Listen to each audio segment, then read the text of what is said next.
Com si es tractés del Hyde Park de Londres, la plaça Barcelona de Tortosa ha tingut aquest dissabte el seu Speaker's Corner, el seu racó de l'orador. Es tracta d'un acte organitzat per la Joventut Nacionalista de Catalunya, amb el que es pretén és que es tractin diferents temes com educació, sanitat o habitatge.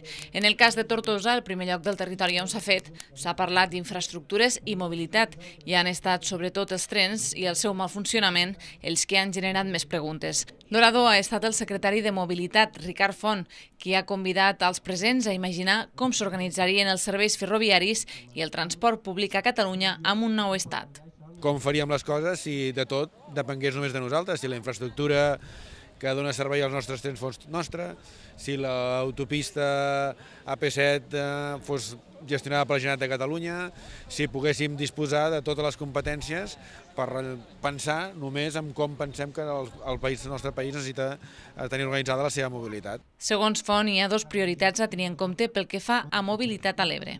Ferroviària i viària.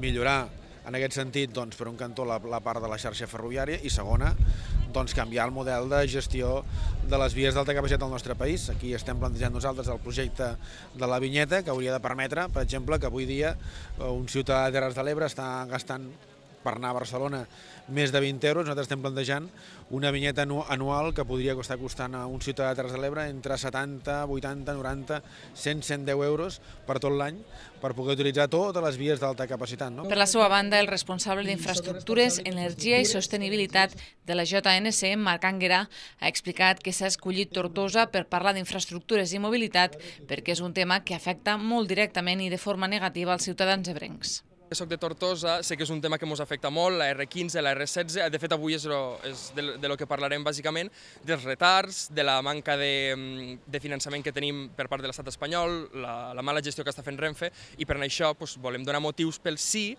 per a que en una Catalunya independent tinguem trens més dignes i puguem anar a Barcelona en menys de 2 hores i mitja. L'Speaker's Corner ha permès a tots aquells que hi han assistit fer qualsevol pregunta.